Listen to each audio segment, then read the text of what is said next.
through several concepts like type of vectors, initially what is vector, types of vector, after that some addition laws, maybe it's triangle law, it's a parallelogram law, and soon our journey came to this 13th lecture, which is nothing but Lami's theorem.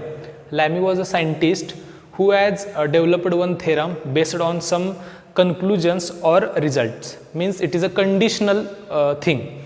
Some results came out of its observation and he just put out it on a board. Okay, so what is Lamy's theorem? As you can see behind me on green board, you have the theorem.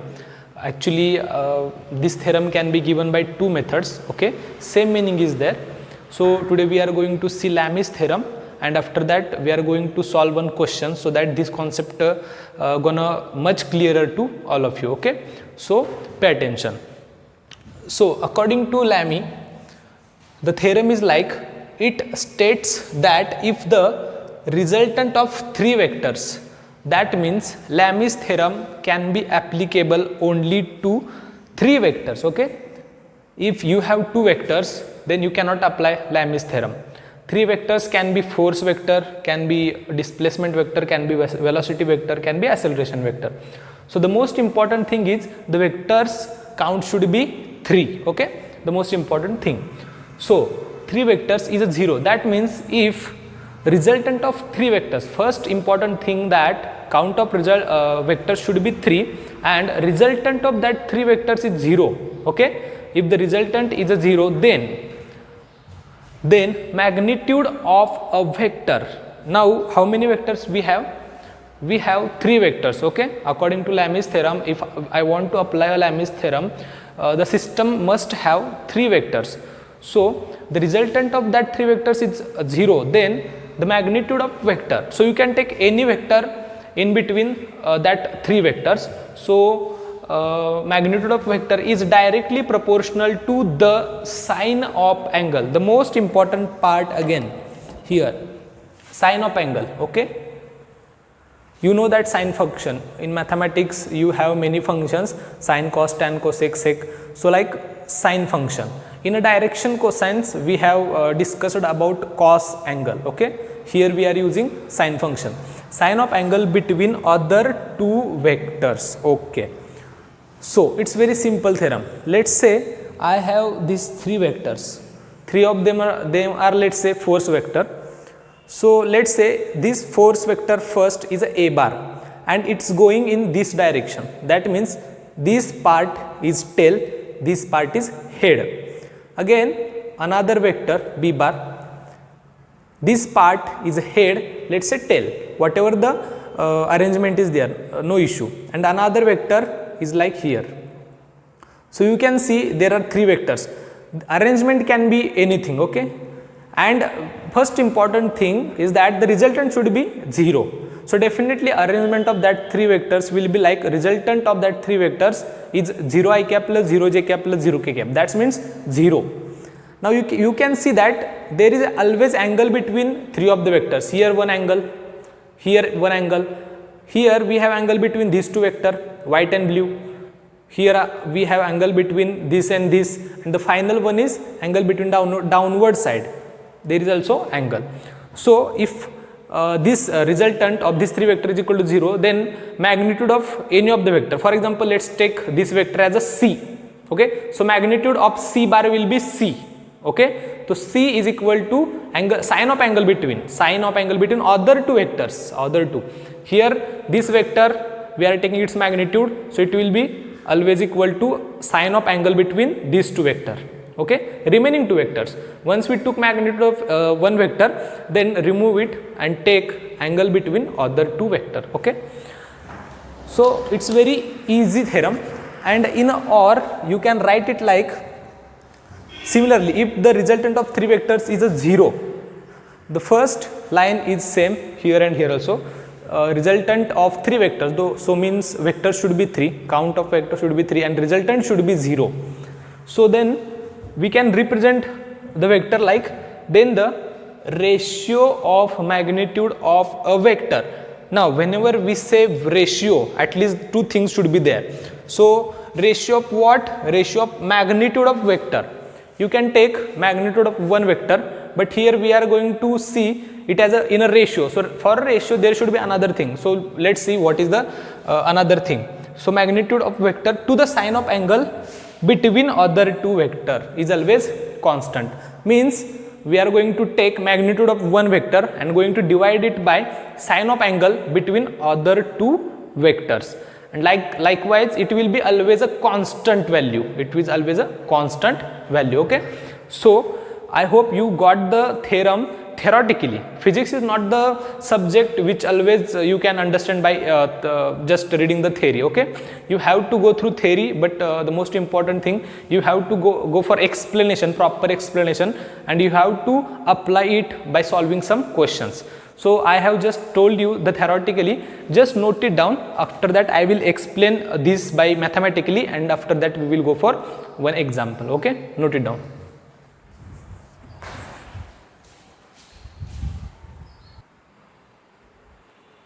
Okay, now we will go for mathematical explanation of Lami's theorem. So for that we have to took three vectors, because Lami's theorem can be applicable only for three vectors. So let's say we have one vector a bar, it's going in this direction. Okay, a bar, and it's going in this direction. Okay, we have another vector, let's say b bar. Arrangement can be anything, and this vector b bar is going in this direction like this, and we have another vector c bar. We are taking one system only, so there is no issue regarding that. We can take any system. This is our c bar, and it's going like this.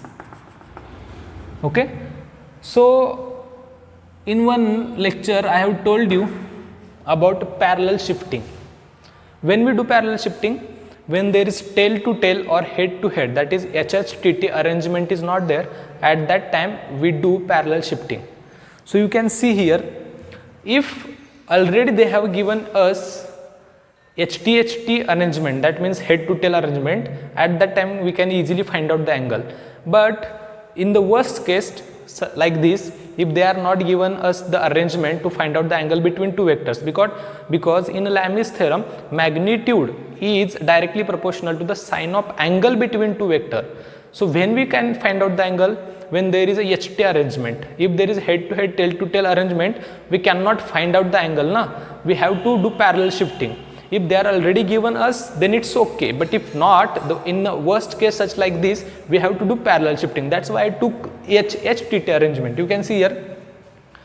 So we have to do some parallel shifting so that we can go for HHTT arrangement. In angle between two vector part, I have told you this concept. Okay, so first of all we will do parallel shifting, because we don't know the angle between two vector. So what I will do, I will let this vector b bar as it is, because to find out the angle we should have HHTT arrangement, head to head, tail to tail. Okay, do not get confused, HHTT arrangement. So see here carefully, I will let b bar as it is. This is our b bar vector.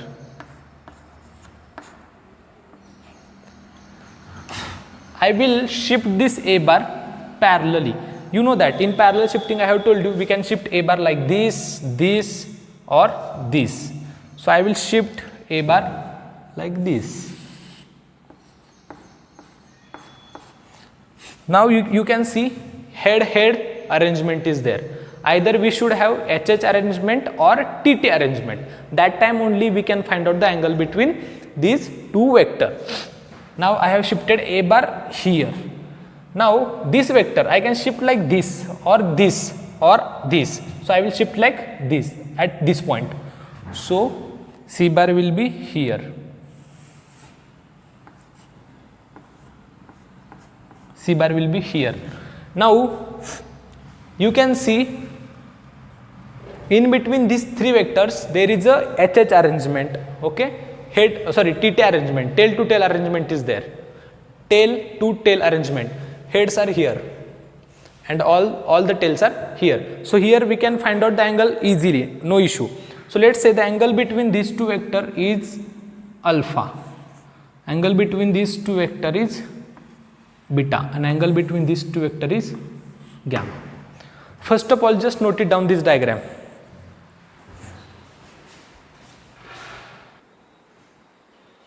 I hope you have noted down.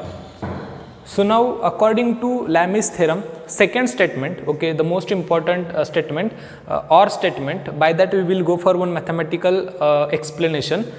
So according to Lamy, that magnitude of any vector, let's say take vector a bar, so its magnitude will be a, its magnitude will be a, and take the ratio of magnitude of any vector to the sine of angle, to the sine of angle between other two vectors. So once we took I'm extremely sorry, if we took magnitude of vector a, then we have to just forget it, okay, let it go. The remaining vectors are b bar and c bar. So take angle between those two vectors. So you know that angle between b and c is alpha, but function should be sine.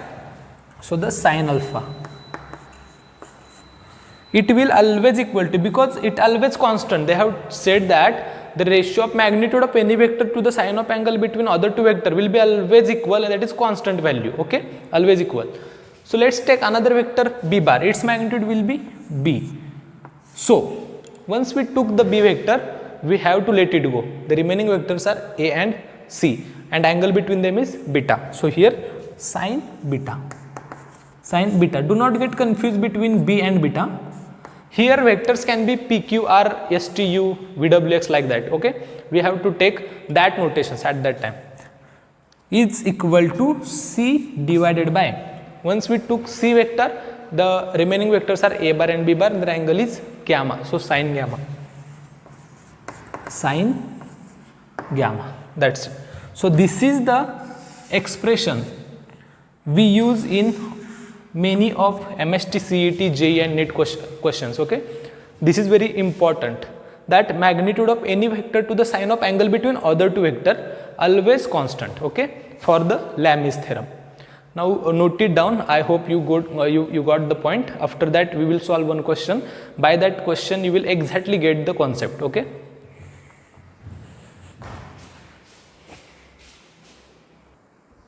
Okay, now we have one example regarding Lami's theorem on grid board. You can note it down along with me.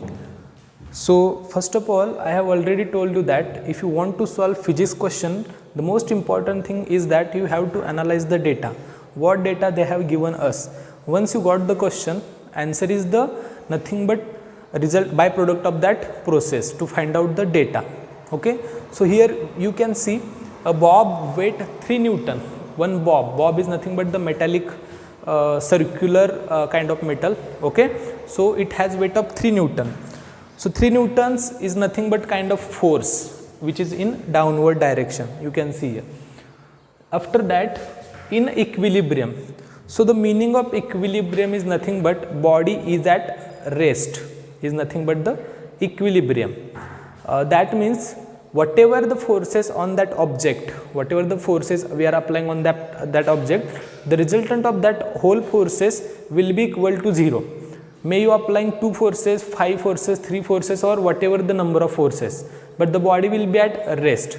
There will be number of forces, maybe from one side 5 newtons, from other side 10 newtons, from another side 50 newtons, but it will be balanced such that the body will not be moved toward any direction. That condition is nothing but the equilibrium condition. So bob is in equilibrium condition. That means whatever the forces we are applying on that bob means metallic object will be 0 under the action of 2 strings 1 and 2. So here we have 2 strings 1 and 2. The bob is in downward direction. There is 1 and 2. Here we have bob whose weight is 3 Newton downward direction, and we are applying 2 forces by strings, okay, by strings. So the forces in the strings are called as tension forces. The forces in the strings are called as tension forces by string 1, by string 2. So they have asked us to find the tension forces in the string. We have two strings. So the tension forces means nothing but how many amount of force there is in a string, in one string and one string and second string. That means magnitude of forces, simply magnitude of forces. So first of all, as body is in equilibrium, as we will go for answer, how to solve. See carefully, very easy. As Bob is in equilibrium, that means whatever the forces we are applying on Bob having 3 Newton of weight always equal to 0. Let's say this force is F1. Let's be assuming this force is F1 bar, this force is F2 bar. This we are assuming, this isn't given in the direction and sorry, in diagram, and this is F3 bar, F1, F2, F3. So the resultant of these 3 forces, F1 forces, F2 forces plus F3 forces, which are the vector quantity, should be equal to 0. Now just tell me, by this situation or by this condition, here we have three forces F1, F2, F3 consecutively, and their resultant is 0.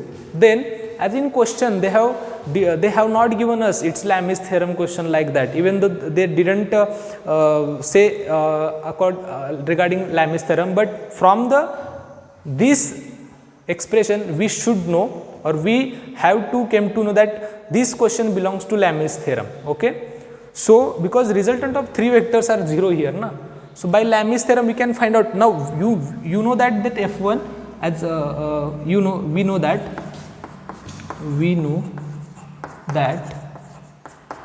F1 or magnitude of F1 bar, which is nothing but F1 is equal to 3 Newton. Equation number 1. Now we have to find out the F2 and F3. So we can use Lami's theorem, na. So by Lami's theorem,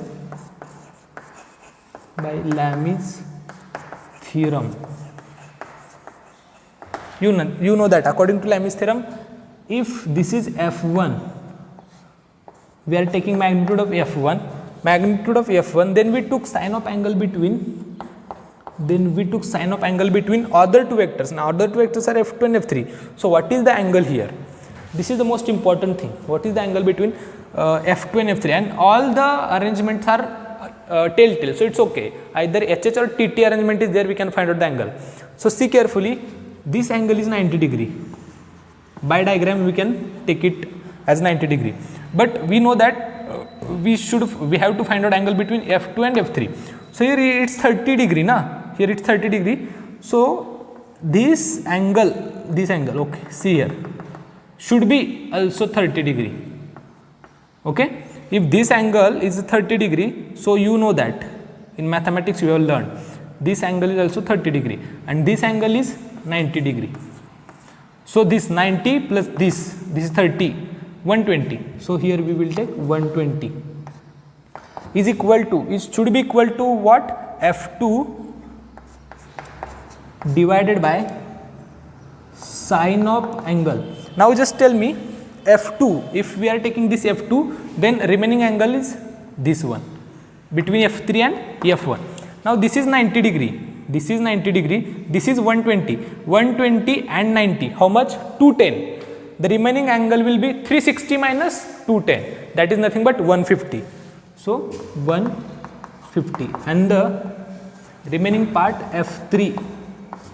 Now if we took F3, then angle between F1 F2, which is 90 degree, sine 90. So if you solve this, F1 divided by sine 90 is nothing but cos 30. Okay, because sine 90 can be split, so sine 120 can be split as sine 90 plus 30. So 90 plus 30, that's will changes to cos. So cos 30, that is nothing but root 3 by 2. This is mathematics, you know that sine of 120 is root 3 by 2. So F2 divided by sine 150, again sine 150 is nothing but sine 90 plus 60. So sine 90 it will changes to cos. So cos 60 is nothing but 1 by 2. 1 by 2 is equal to F3 by sine 90. So F3 sine 90 has value of 1. But f1 has value of 3, so we can took here as 3 divided by root 3, this 2 will go here, is equal to 2f2 is equal to f3. But we know that value of f1 we have, now we have to find out value of this f2 and f3. So we can take combination here. So let's go for first combination, this. So f2, actually 2f2 is equal to 3 into 2 divided by root 3. So 2 get cancelled. So here f2 is equal to how much? Only 3 root 3. 3 root 3. Okay.